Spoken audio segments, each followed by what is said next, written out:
Queridos irmãos e aqueles que nos visitam, aqueles que nos acompanham, que a graça e a paz possa ser com todos. Aqueles que estão no nosso meio, que nos visitam, sejam bem-vindos, que o Senhor possa abençoá-los agora, assim como também os membros da igreja, e aqueles que nos acompanham por meio dessa transmissão, possamos ser abençoados agora pela pregação da palavra do Senhor. E para isso eu quero convidar você a mais uma vez colocar de pé e abrir a sua Bíblia agora na primeira carta de Pedro, primeira epístola de Pedro.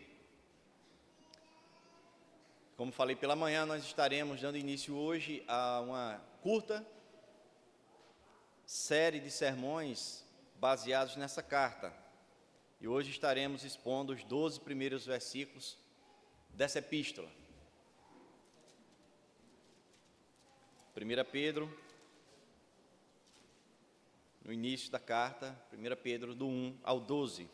É um texto riquíssimo em detalhes, e eu gostaria que você atentasse para a leitura do mesmo. São frases longas, repletas de verdades, foram escritas com um propósito, e esse propósito ele se estendeu ao longo da história e nos alcança na noite de hoje. 1 Pedro, capítulo 1, vai nos dizer assim, palavra do Senhor. Pedro, apóstolo de Jesus Cristo, aos eleitos que são forasteiros da dispersão no Ponto, Galácia, Capadócia, Ásia e Bitínia, eleitos segundo a presciência de Deus Pai, em santificação do Espírito, para a obediência e a aspersão do sangue de Jesus Cristo. Graça e paz vos sejam multiplicadas.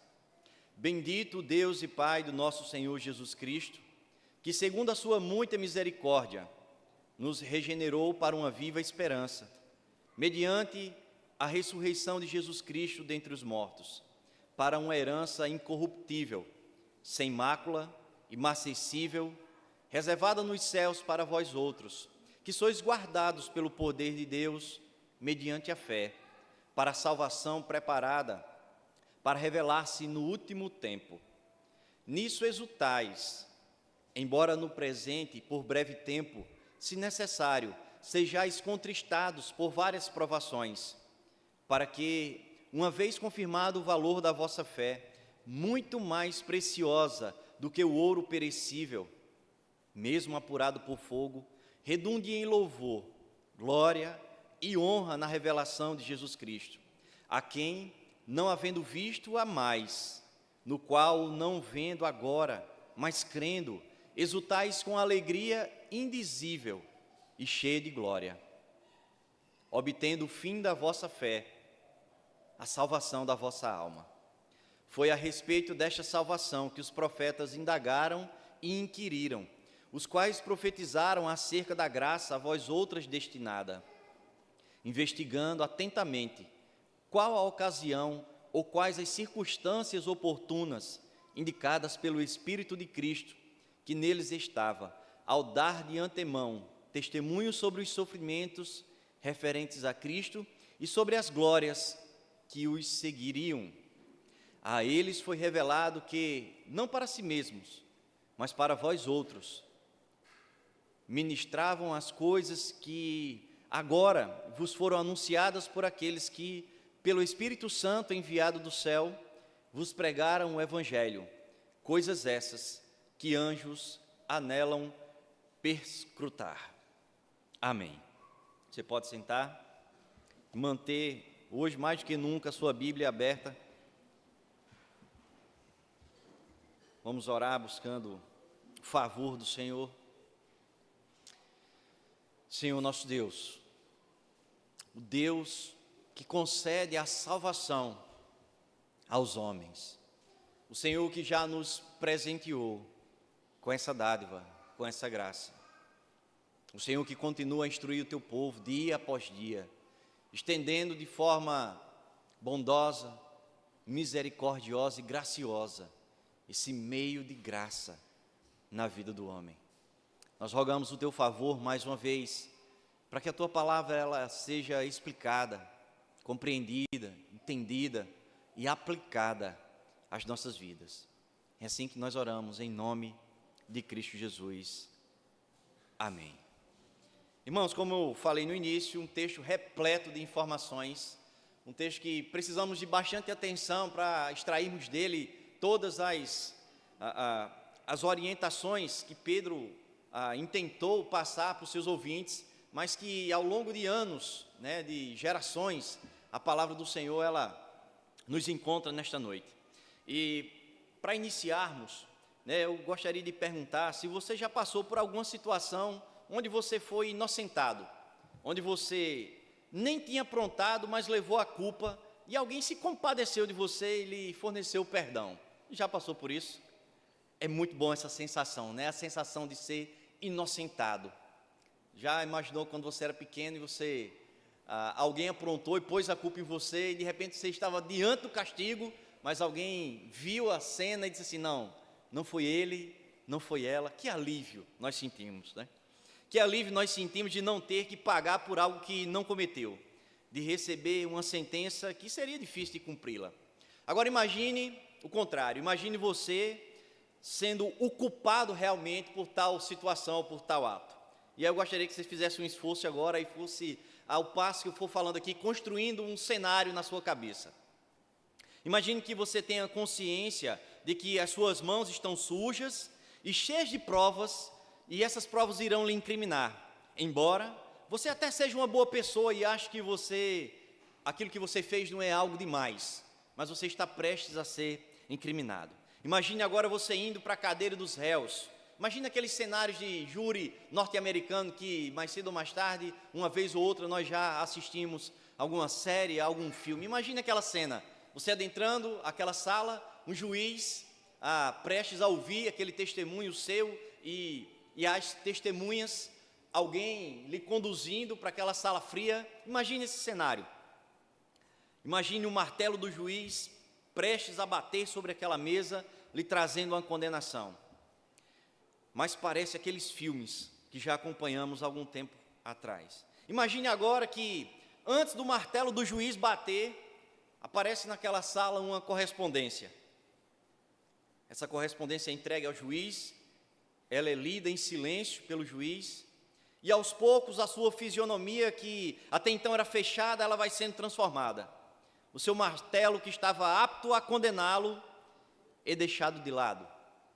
Imagine que pela leitura daquele texto, as suas algemas são retiradas por aquele que estava fazendo a sua segurança, a sentença é lida e o seu nome é retirado da relação dos condenados.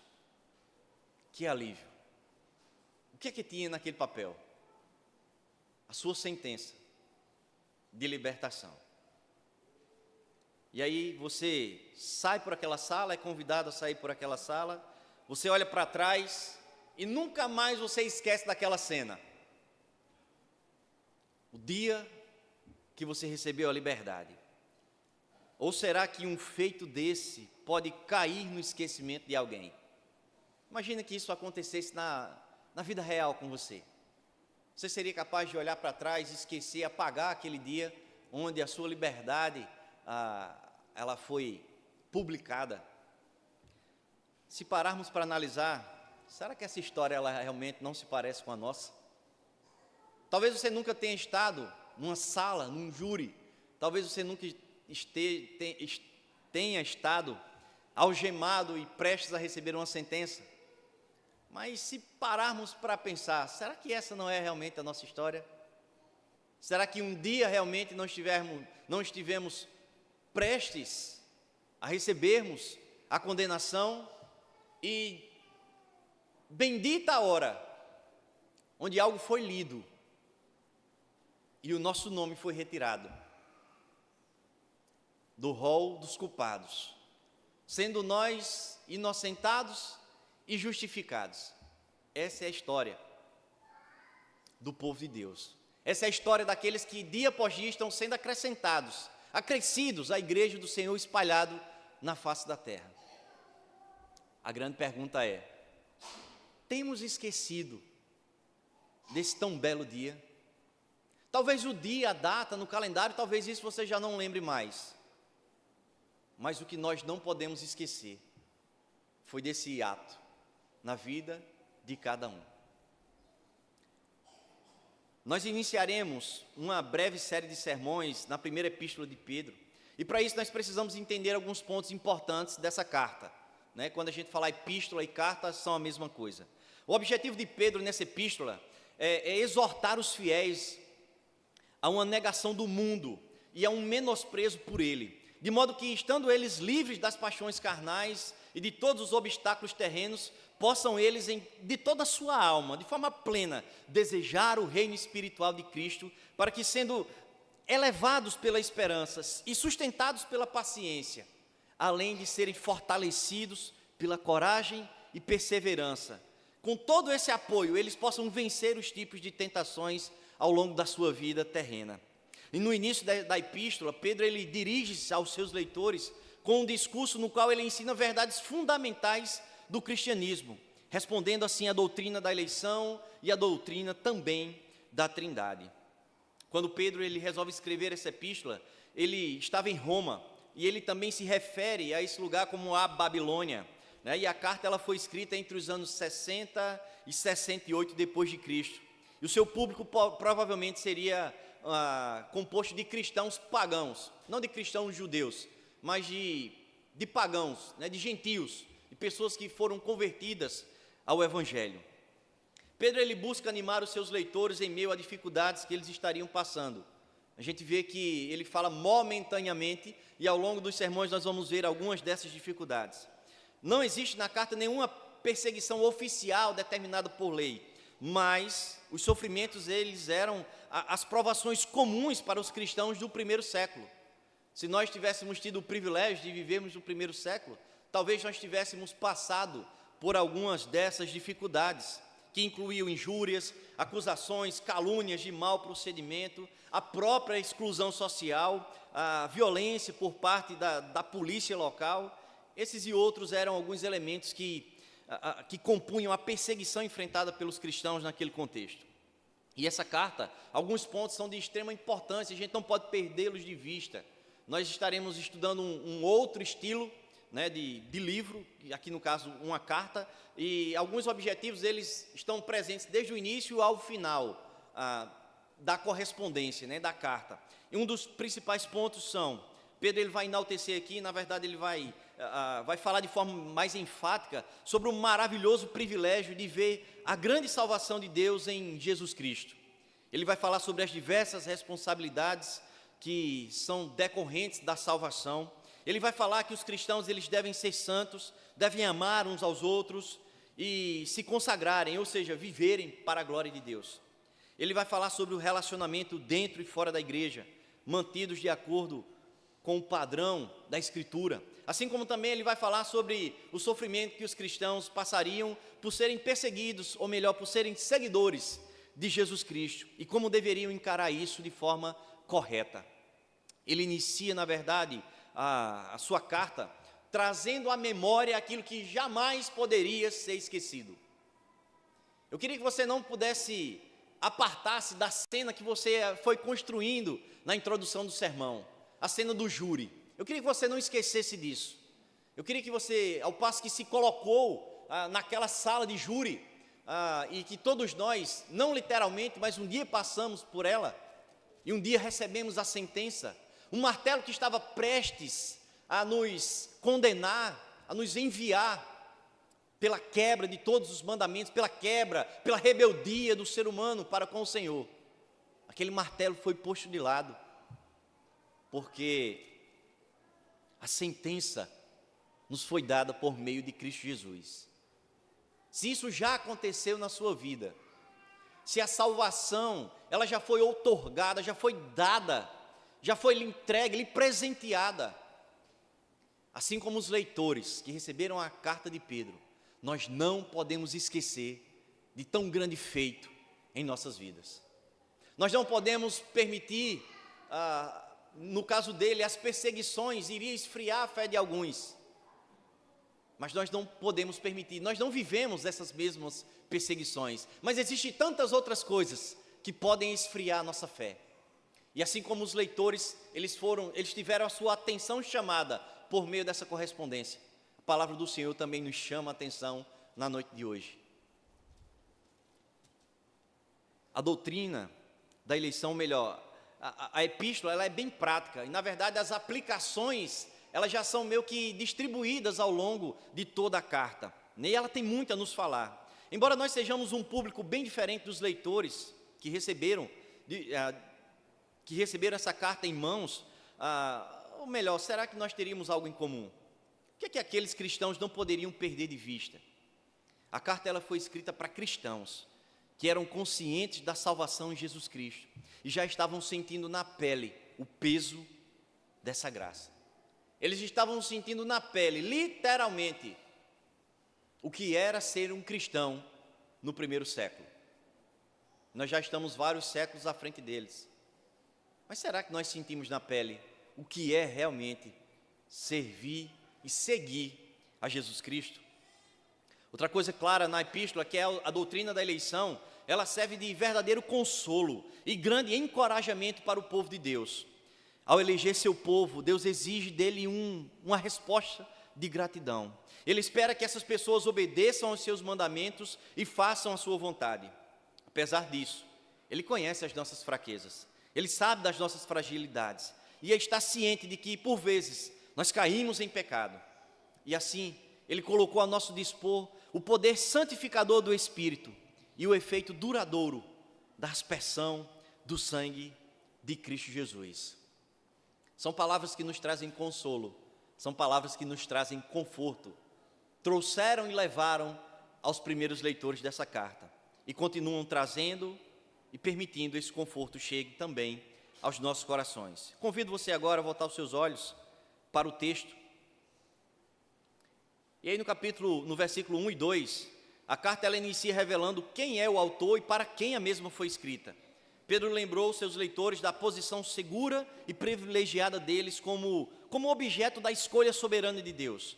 A escolha eterna, a escolha graciosa como seu povo em Jesus Cristo. Ele utiliza aqui a palavra forasteiros, e ele enfatiza aqui a natureza temporária da permanência de um viajante num determinado lugar. Parece-nos que pela manhã nós encerramos o livro de Gênesis falando sobre peregrinação, e aí iniciamos uma outra carta, um outro estilo literário dentro da Escritura, e ele já inicia também falando sobre o forasteiro, falando sobre esse peregrino. Como os peregrinos cristãos vivem no mundo, mas a sua pátria real, ela está no céu, e a sua esperança está ancorada lá. O Evangelho estava ali, começando a expandir-se, e cristãos, esses aqui, que receberam a carta, era um público específico, eram cristãos que ele nomeia onde eram as regiões que esse povo estava morando, que esse povo estava residindo, e a carta é específica para eles. Essa epístola ela não é considerada como uma epístola geral, né? Mas por quê? Porque o público ele foi definido. Ele utiliza aqui uma expressão, o termo dispersão. E aí era usado para descrever os judeus que viviam fora da Terra Santa, ou seja, os cristãos que ainda estavam esperando pela sua herança total nos novos céus e na nova terra. Esse povo aqui já não estava mais em Jerusalém, eles haviam sido dispersos. E a perseguição literalmente acompanhou cada um deles por todas as cidades por onde eles se espalharam. Nós precisamos entender alguns termos, como por exemplo, ele utiliza aqui no versículo 1 e 2, segundo a presciência. Atente para o que diz aí o versículo 2, eleitos segundo a presciência de Deus Pai, em santificação do Espírito, para a obediência e a aspersão do sangue de Jesus Cristo. Graça e paz vos sejam multiplicadas. Esse termo implica, irmãos, que o amor por eles, ou seja, o amor pelos seus ouvintes, se deu antes de todos os tempos. Eles foram eleitos segundo a presciência de Deus. Deus escolheu antes de todas as coisas. Os termos eles continuam e existe aqui uma ligação entre eles. E Pedro ele vai falar aqui também de santificação do Espírito. Daí nós observamos a estreita ligação entre o amor eletivo do Pai e a obra do Espírito Santo em aplicar a redenção aos escolhidos. Parece que sempre uma coisa está interligada com a outra. Por isso que aqui é um texto que não tem como a gente ler assim, embora os pontos finais eles estejam distantes uns dos outros, e parece que nos falta fôlego, são verdades após verdades, e a gente precisa ler esse texto com calma, porque parece-nos que a cada vírgula, verdades estão encruadas nesse texto, e Pedro ele faz questão de relembrar aquele povo, trazendo aí uma mensagem de esperança, para que aqueles cristãos eles fossem fortalecidos diante daquilo que eles estavam passando, que eram as perseguições já citadas aqui no início. O termo santificação do Espírito inclui aqui todas as ações do Espírito em relação ao pecador.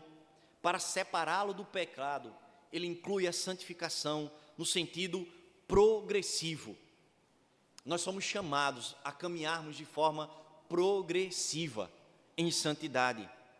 Em apenas um versículo, Pedro ele faz 3 orações separadas. Ele descreve 3 atos do Deus triuno. O Pai tem a presciência, o Espírito santifica e Jesus Cristo espera a obediência daqueles que foram purificados do pecado. Um texto pequeno, em apenas um versículo, mas Pedro ele é bem claro em dizer, olha, a Trindade agiu em favor de vocês, dando-lhes a salvação. Nós percebemos que cada ação está interligada.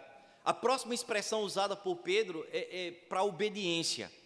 E aí nós entendemos que a fé em Jesus Cristo é o elemento fundamental para que continuemos nessa obediência constante. Nós só podemos ser obedientes à Escritura, ao Senhor, se tivermos fé em Cristo Jesus.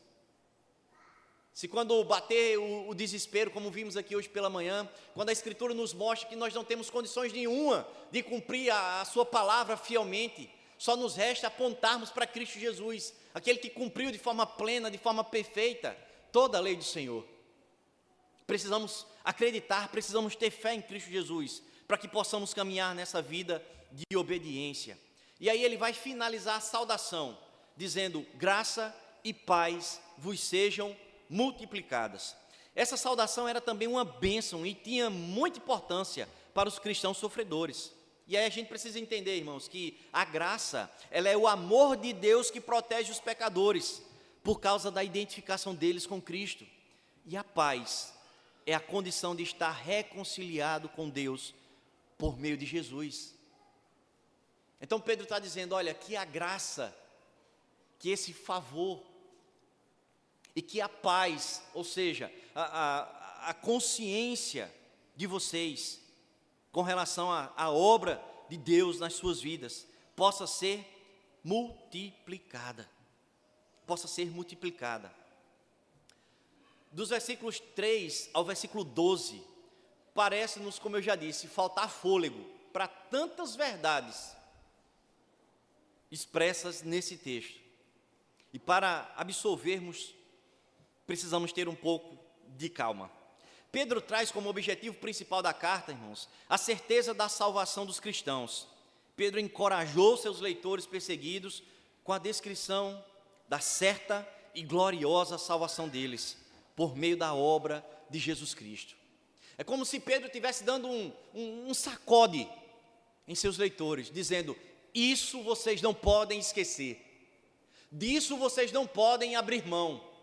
Aquilo que foi feito na vida de vocês, de forma graciosa, de forma poderosa, não se apartem, não esqueçam de tão grande ato em vossas vidas.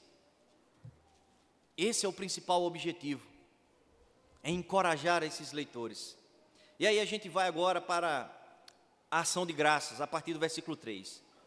Bendito Deus e Pai de nosso Senhor Jesus Cristo, que segundo a sua muita misericórdia, nos regenerou para uma viva esperança, mediante a ressurreição de Jesus Cristo dentre os mortos. Ele inicia sua ação de graças enaltecendo ao Deus Pai e ao Senhor Jesus Cristo. Ele fala aqui sobre a salvação segundo a sua muita misericórdia, deixando claro que ela é totalmente baseada na amorosa iniciativa de Deus. Fica claro, irmãos, que aqueles leitores não fizeram nada, assim como eu e você também não fizemos nada para receber tal grande salvação. Ele apresenta o ensinamento da ressurreição de Jesus Cristo E esse ensinamento deve ser central para a religião cristã. Na verdade, é a razão para a qual nós temos esperança. Se Jesus Cristo ele não tivesse ressuscitado, ele teria sido mais um personagem que dividiu até a história. Mas não fazia sentido estarmos aqui reunidos em seu nome, nos alimentando, nos fortalecendo e esperando o seu retorno. Assim como foram inúmeras outras religiões, onde os seus líderes morreram e lá permaneceram nos seus túmulos. Isso é o ponto central da religião cristã. Ele ainda fala sobre regeneração, ou seja, uma mudança, um conserto para um determinado fim, para uma viva esperança. E aqui, ela nos mostra, ela nos transmite a confiança e energia que procede da expectativa de uma bênção futura, com base em fatos e em promessas. Não era uma simples esperança, era uma viva esperança. Era algo que contagiava, era algo que movia. E só complemento aquilo que já falei pela manhã. Se a palavra de Deus, irmãos, se ela não aquecer o nosso coração, se ela não chacoalhar o nosso coração, se ela não mexer com o nosso coração, alguma coisa há de errado. Ou esse coração precisa ser mudado, transformado, e só Cristo Jesus é capaz de fazer isso. Ou nós não cremos que ela é realmente a palavra de Deus. Eles foram chamados para uma viva esperança, algo que os mantivessem vivos, espiritualmente falando. No versículo 4, irmãos, entenda, atentemos para o que diz o texto. Para uma esperança, ou melhor, para uma herança incorruptível, sem mácula, imarcessível, reservada nos céus para vós outros.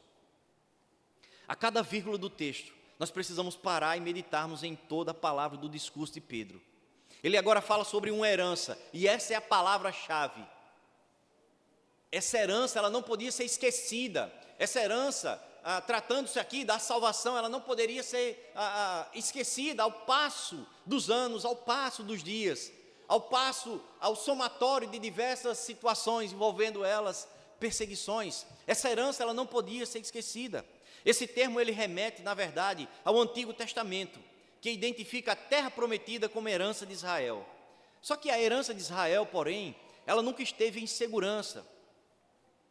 Ela nunca esteve segura e garantida, porque sempre esteve à mercê de saqueadores do deserto, quando invadiam suas terras, que levavam os seus bens, ou melhor, os bens dos habitantes. No Novo Testamento é o contrário. A palavra herança, ela tem um significado completamente diferente. Ela refere-se à salvação. Os crentes, eles herdam esta salvação quando deixam este cenário terreno e obtêm a glória eterna. Nós recebemos essa herança, nós ainda estamos aqui, ainda permanecemos aqui, mas será por pouco tempo. Mas será por pouco tempo, irmãos, porque aquilo que está prometido, aquilo que está reservado, está fora dessa realidade, está fora dessa esfera terrena. Precisamos esperar esta herança. Pedro, ao falar sobre essa herança, ele usa 3 adjetivos, 3 qualidades, para nos dizer o que ela não é. Ou seja, o que revela a sua verdadeira natureza. Essa herança, ela não perece, ela não se deteriora e ela não se desvanece. Afinal, os bens terrenos estão sujeitos a constantes variações e mudanças, mas a nossa herança eterna, ela é guardada por Deus em segurança nos céus. Qualquer bem, qualquer imóvel, qualquer coisa que venhamos a conquistar, seja ela a mais valiosa que tivéssemos condições de ajuntar aqui nessa terra, ainda assim ela corre risco de ser roubada, de ser furtada, de ser destruída, de ser corroída.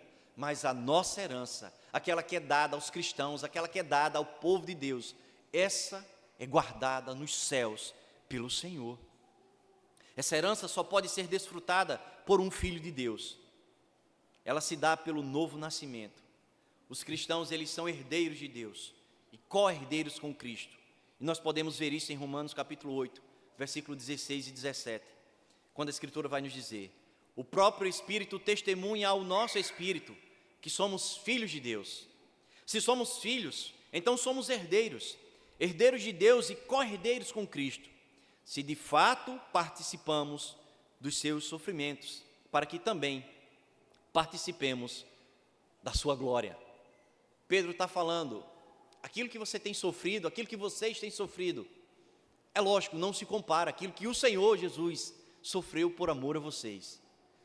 Que esses sofrimentos, eles têm um propósito, eles têm um objetivo, e a gente vai ver isso ao longo de toda a carta.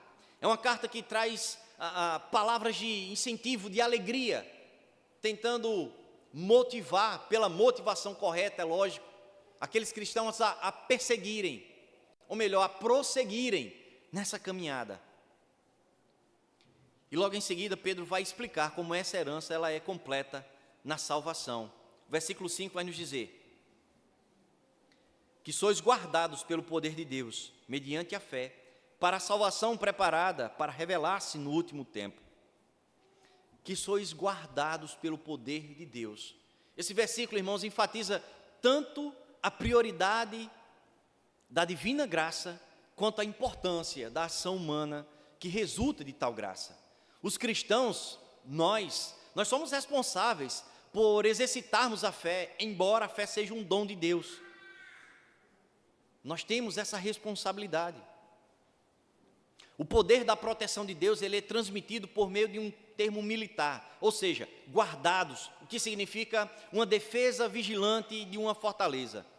Pedro ainda ali usa a expressão no último tempo. A mesma está associada com o último dia, ou últimos dias, e nesse último dia, Cristo retornará para a manifestação final do seu poder e da sua glória. Esse é o dia que a igreja tanto espera. Esse é o dia que a igreja tanto almeja. Palavras como essa, diante de um cenário de perseguição, aqueles cristãos recebem a carta e dentre as muitas verdades está lá: vocês são guardados pelo poder de Deus. Você já imaginou o que isso significou para aqueles cristãos que vez ou outra olhavam para as situações ao seu redor e pensavam estarem prestes a cair, prestes a esmorecer na fé? Alguns pensavam estar abandonados, mas Pedro está dizendo: vocês são guardados pelo poder de Deus. Por que Deus nos protege? Deus nos protege para que possamos receber a nossa herança completa, que está para revelar-se no último tempo. Nós estamos na expectativa, irmãos, de tomar posse da nossa salvação. Mesmo quando experimentamos a bondade de Deus por meio da salvação, em princípio, sabemos que a plenitude de nossa herança será conhecida a seu tempo. E a esperança que foi distribuída, que foi entregue àqueles primeiros cristãos, ela se estende ao longo da história e nos encontra na noite de hoje. No versículo 6, atente para essas verdades. Nisso exultais, embora no presente, por breve tempo, se necessário sejais contristados por várias provações. Após mostrar essas verdades e a importância de se manterem vivas em suas mentes, Pedro diz: nisso exultais, ou seja, nisso se alegrem. Mas o que seria esse nisso? Esse nisso tem a ver com a salvação. Ela é a causa dessa grande alegria. Os sofrimentos que suportam, ou melhor, que eles deveriam suportar, são insignificantes quando comparados com a alegria que experimentarão quando vier o fim dos tempos. Pedro está dizendo, é momentâneo, vai ser passageiro. Isso que vocês passam não está em pé de igualdade com a alegria plena que vocês irão sentir no fim dos tempos. É uma palavra de ânimo para aqueles que estavam vivendo na pele a perseguição. Mesmo que de forma momentânea surjam perseguições e provações, que elas possam acontecer na nossa vida, tudo isso estaria dentro do propósito de Deus. Tudo isso está dentro do propósito de Deus. Esse período de sofrimento é breve, se comparado com a eternidade ao final. Além disso, irmãos, a provação pelo sofrimento ela é necessária, de acordo com o propósito de Deus. Pedro ele acreditava firmemente na realidade da presença soberana de Deus na vida do seu povo. E aí no versículo 7, Pedro ele vai trazer um processo que era comum para eles, que era o processo de refinar metais preciosos. E ele vai dizer: para que, uma vez confirmado o valor da vossa fé, muito mais preciosa do que o ouro perecível, mesmo apurado por fogo, redunde em louvor, glória e honra na revelação de Jesus Cristo. E é interessante, irmãos, que assim como o homem ele usa o fogo para polir metais preciosos, Deus faz uso das provações para diferenciar a fé genuína da fé superficial. E com isso fortalece a fé de cada indivíduo. Daí nós perguntamos: por que então os testes em nossas vidas? Por que somos testados? Para que a nossa fé ela seja provada e aprovada como genuína. Eu não sei qual a situação você tem passado, mas talvez o Senhor esteja provando a sua fé. E ao final, como uma conta de matemática, com resultado exato, saberemos se a nossa fé é uma fé genuína, se acreditamos realmente, plenamente, em Cristo Jesus e em suas promessas. Pedro ele afirma que a fé vale mais do que o ouro. A fé excede esse bem universalmente valorizado, pois tem a sua origem no céu e é uma dádiva de Deus. A fé dura para sempre.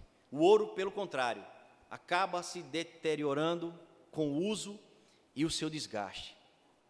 O crente ele expressa sua fé verdadeira ao confiar plenamente em Deus. Você consegue ter isso como uma aplicação?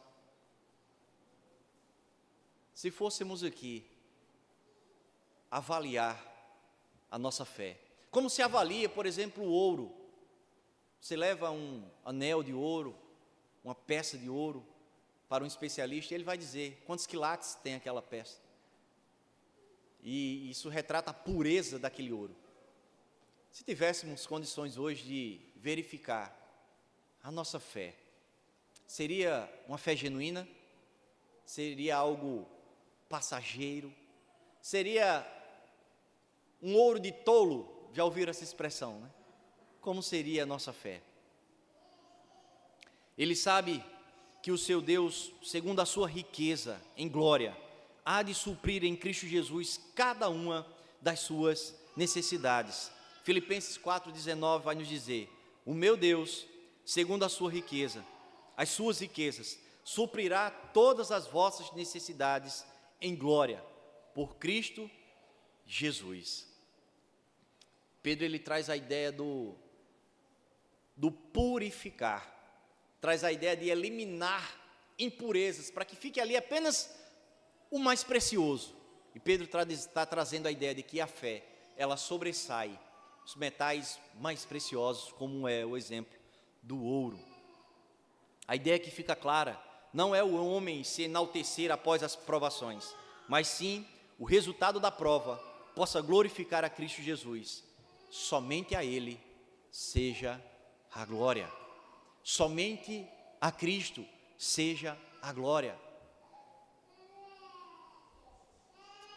Nós já fomos de uma época, irmãos, onde testemunhos fizeram muito chorar. Nós somos de uma época onde comprávamos fitas cassetes e ouvíamos por horas a fio testemunhos, os mais mirabolantes possíveis e imagináveis, mas que no final parecia que quando espremia-se todo aquele testemunho, o que sobrava era o homem que conseguiu tal coisa, a mulher que conseguiu tal coisa. E Pedro está dizendo: todas essas provações que vocês passarem, que isso redunde na glória de Deus, e não o seu mérito, o passar por provações. Versículo 8: a quem não havendo visto, há mais, no qual, não vendo agora, mas crendo, exultais com alegria indizível e cheia de glória. A ideia de fé ela é bem presente neste versículo, pois creram em quem não viram e o amaram com alegria que não pode ser traduzida em palavras, uma alegria cheia de glória. A expressão alegria, ela volta aqui a aparecer. Mas o que seria alegria então? Alegria é uma dádiva, é um presente que deve ser compartilhado com outros. É uma dádiva que recebemos de Deus, pois as Escrituras mostram que Deus é aquele que concede a alegria. Essa dádiva, portanto, ela é dada ao crente que deposita toda a sua confiança no Senhor. E como resultado, o ser humano ele expressa sua alegria amando a Deus e obedecendo aos seus mandamentos. Não podemos esquecer que a alegria é fruto do Espírito. Não podemos esquecer, irmãos, embora as perseguições tentem nos tirar as alegrias, na verdade não precisa ir muito longe. Se você fizer uma autoanálise, o que é que tira a nossa alegria diante do Senhor? Não precisa nem chegar na perseguição, mas às vezes são tão pequenas coisas que tiram a nossa alegria em congregar, em ler a sua palavra, em conversar com Ele por meio da oração, em ser alimentado por sermões. O que é que tira, o que é que frustra a nossa alegria? Versículo 9 vai nos dizer o seguinte: obtendo o fim da vossa fé, a salvação da vossa alma. Embora esse versículo tão pequeno, aqui ele relata o ápice da vida cristã. Ele relata a maior transformação, o maior presente, o lugar mais alto de uma trajetória, mais alto do que qualquer lugar no pódio, a salvação da vossa alma, que se deu pela fé salvadora em Cristo Jesus. Pedro está dizendo: obtendo o fim da vossa fé, a salvação da vossa alma. Falei agora há pouco sobre testemunho. E não são poucos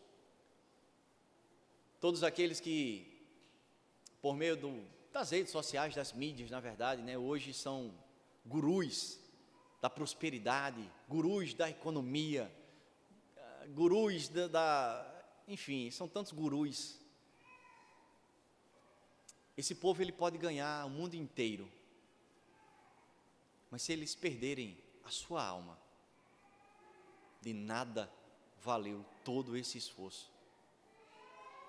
Lembra-se do jovem rico,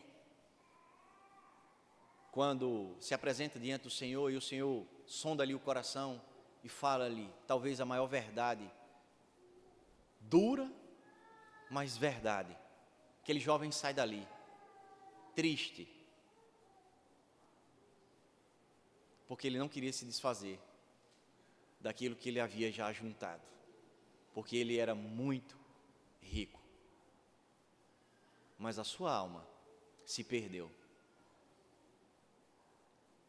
Os versículos 8 e 9 nos trazem a ideia de um processo contínuo, a realidade da salvação, que deve encher o coração do salvo de alegria, e isso deve acompanhá-lo até a volta do Senhor. É um processo. Não podemos deixar essa chama apagar, até que o Senhor volte e nos encontre vigilantes e ansiando, desejando esse momento. Vamos para os versículos 10 e 11, já encaminhando-se para o final.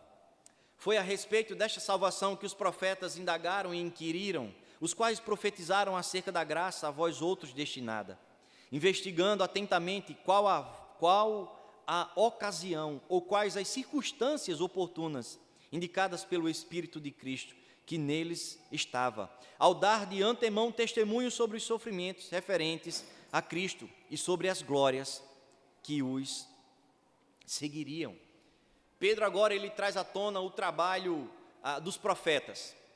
A maioria dos profetas do Antigo Testamento falou sobre a misericórdia de Deus depois do exílio de Israel e de Judá.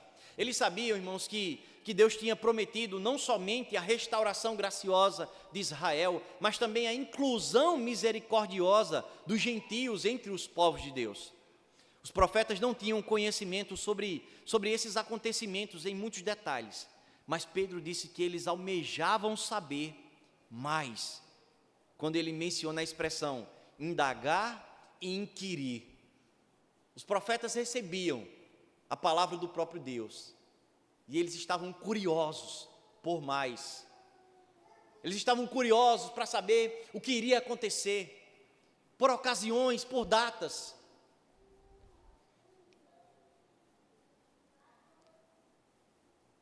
Aparece aqui, os profetas eles sabiam que a salvação ela viria, mas não precisamente quando ou como. E aqui aparece a expressão "e o Espírito de Cristo". Essa expressão ela aparece em Romanos capítulo 8, versículo 9. E o Espírito Santo é chamado de Espírito de Cristo porque ele é enviado por Cristo. Porque desde o tempo da ressurreição, Cristo e o Espírito operam como uma unidade ao aplicar a redenção a todos os cristãos. No versículo 12, vai nos dizer: a eles, ainda aos profetas, a eles foi revelado que, não para si mesmos, mas para vós outros, ministravam as coisas que agora vos foram anunciadas por aqueles que, pelo Espírito Santo enviado do céu, vos pregaram o Evangelho, coisas essas que anjos anelam perscrutar. O versículo 12, ele traz algumas verdades que precisamos entendê-las. Os profetas, eles disseram, escreveram muitas coisas sobre a salvação após o exílio de Israel, coisas que só seriam entendidas de forma profunda nas gerações futuras. E aí Pedro ele vai mencionar os profetas do Antigo Testamento servindo a Deus, não por causa de si mesmos ou de sua época, mas por causa dos nossos dias, por causa dos dias daqueles leitores. O seu trabalho se estendeu até as gerações futuras, porquanto Cristo, a quem profetizavam, seria o Salvador de todos os homens, e não meramente de uma pequena nação antiga. Eles sabiam que esse Evangelho iria alcançar os gentios, iria alcançar outros povos. Os profetas do Antigo Testamento estavam interessados por ver o que Deus faria pelos homens através de um Messias. Os anjos, os seres mais elevados do que eles, estão igualmente interessados. Pedro menciona essas coisas, a fim de ilustrar para os seus leitores a imensa importância da obra redentora, o valor inigualável do Evangelho. Pedro diz: a mensagem que vos foi pregada, não esqueçam, ela é de extrema importância, os anjos desejaram fazer isso. Pedro está aí dizendo: não menosprezem a mensagem do Evangelho, não esqueçam a mensagem pregada a vocês. As coisas que agora vos foram anunciadas por aqueles. Os profetas, eles desconheciam muitos dos detalhes sobre os estágios final do reino de Deus. E aí aparece uma expressão: pelo Espírito Santo enviado do céu. Ele enfatiza aqui a origem divina da mensagem do Evangelho. O mesmo Espírito que inspirou os profetas estava agora guiando os mensageiros do Evangelho. Coisas essas que anjos anelam para perscrutar. Até mesmo os seres celestiais estão intensamente interessados na redenção final. Essa expressão ela foi empregada com o sentido de como alguém que estica o pescoço, curioso, para ver o que tem no além. Essa expressão é traduzida: esses anjos eles sentiram o desejo por essa mensagem de redenção. O plano de Deus é tornar conhecido aos homens, ou melhor, o plano de Deus ele é tornado conhecido aos homens por meio da igreja. Não existe outra forma dos homens perdidos conhecerem o plano de Deus a não ser pela igreja, a não ser pela pregação do Evangelho, a não ser pela pregação da fiel palavra de Deus. Como eu disse, irmãos, o texto ele é repleto de aplicações, porque é uma epístola muito prática, é uma carta muito prática. E ao passo que nós lemos, e eu convido você a fazer isso ou hoje ou amanhã, ao longo da semana, vá lendo e refletindo sobre cada vírgula, sobre cada verdade contida nesse texto, sobre cada palavra de encorajamento, para que aqueles cristãos eles se mantessem com a ideia viva, uma viva esperança, para que a perseguição não pudesse esmorecê-los, não pudesse vencê-los pelo cansaço. E aí 2 perguntas para que possamos finalizar. Por que é que nós devemos crer, irmãos? Ou melhor, por que é que nós devemos nos cercar de cuidados e manter os nossos olhos voltados para um lugar que eles não enxergam? Os nossos olhos não enxergam o céu, literalmente. Mas por que nós precisamos estar rodeados com esses cuidados e não desviar os olhos do alvo? Por que que essa prática estará diferenciando a fé genuína de uma falsa fé? Como eu já disse, a epístola ela é prática e nós precisamos tê-la em nossa mente. Nós precisamos meditar ao andar, ao deitar, ao trabalhar, ao conversar. Enfim, irmãos, nós precisamos viver essa palavra. Nós precisamos viver essas verdades. E como fazer isso, se não na prática do dia a dia? E como fazer isso, se não hoje, amanhã, terça, quarta, quinta? E como fazer isso? Demonstrar essa viva esperança para um mundo que já não tem mais esperança. A importância de estarmos lembrando da sala do júri. Lembra lá no início, na introdução do sermão? Lembra quando fomos conduzidos pela imaginação? Quando o martelo não mais bateu, nos sentenciando como condenados, mas sim agora, a sentença lida e o nosso nome colocado no livro da vida. Esse cenário precisa estar presente na nossa mente. É este cenário que vai nos trazer esperança para dias maus. Se você acha que já vivemos dias maus, é o começo. Muitos outros virão. E como a igreja demonstrará essa viva esperança para esse mundo caído? Como a igreja testemunhará sobre a salvação para esse mundo que busca e bate em todas as portas, procurando a saída para as suas almas angustiadas? Como anunciar essas verdades? Aproveitando, irmãos, as oportunidades, pregando a palavra de Deus, em tempo, em fora de tempo, em hora oportuna, e criando as oportunidades, seja para os nossos, seja para os de fora, seja para aquele que você simpatiza, ou seja para aquele que você olha e diz, esse já não tem mais jeito. E a gente diz assim, só Jesus na vida dele. Mas como ele conhecerá Jesus se não for pela igreja? Como ele conhecerá Jesus se não for pelas próprias testemunhas desse Jesus?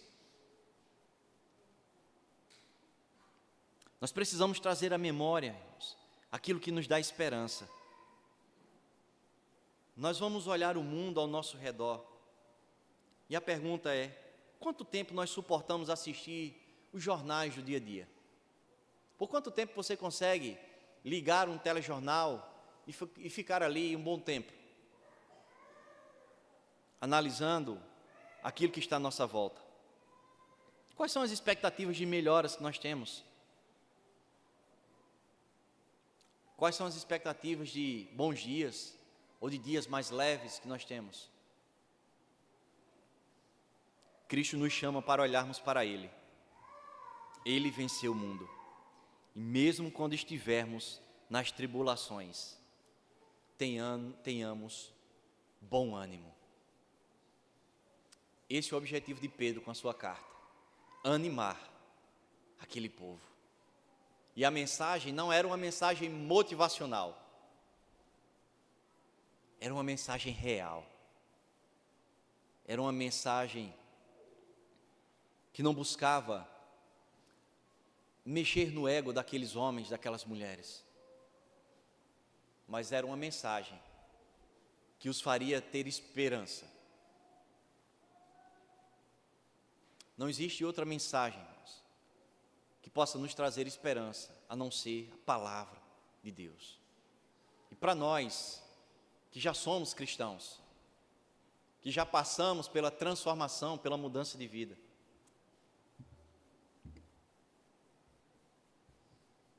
precisamos lembrar com a maior frequência daquilo que o Senhor fez por cada um de nós. Não lembrar do nosso passado com saudade, mas lembrar do nosso passado e agradecer ao Senhor, porque somente Ele, com a sua graça e misericórdia, fez o que fez, sendo nós quem éramos. Que essa seja a palavra que nos motive, que essa seja a palavra que nos instigue a esperarmos o seu retorno. Pedro orientou seus leitores, motivou pelo motivo certo os seus leitores. Ele motivou pela palavra eterna, e que seja essa mesma palavra a motivar a sua igreja na noite de hoje. Que Deus nos abençoe com a sua palavra. Senhor, nós queremos te agradecer, louvar o Senhor, Deus, porque hoje compreendemos tudo aquilo que o Senhor fez, porque hoje compreendemos, ó Pai, que ao longo de toda a história, os teus planos, o teu projeto para a vida do teu povo nos alcançou. O plano de redenção que culmina com Cristo Jesus, sendo este um mediador, sendo este o Cordeiro que foi entregue em nosso lugar. Que essa verdade, ó Deus, vivida por muitos de nós, possa ser o combustível, possa ser aquilo que anime a tua igreja, possa ser, ó Pai, aquilo que traga esperança à tua igreja, enquanto o Senhor não volta. Somente descansaremos das nossas labutas, das perseguições, deste mundo caído, cruel, quando estivermos gozando plenamente da tua presença, ó Deus. Nós te louvamos porque a tua palavra, ela nos garante essa certeza. Nós te louvamos porque ela se estende na vida de pessoas que talvez estejam nos assistindo nesta noite e que possam ter sido impactadas pela tua palavra, não pelo pregador, mas pelas tuas verdades, Senhor. Palavras que nutriram perseguidos no passado, que deram esperança a quem já não tinham, que foi o virar da chave, que foi o não bater o martelo, que foi a inscrição do nome no livro da vida. Louvado seja o Senhor pela salvação. Em Cristo Jesus, a Ele seja dada toda a honra, toda a glória, hoje e eternamente, ó Pai. Amém. Nós vamos louvar ao Senhor em gratidão pela sua palavra, e eu convido você a vir aqui à frente, trazer o seu dízimo, a sua oferta, como forma e reconhecimento pela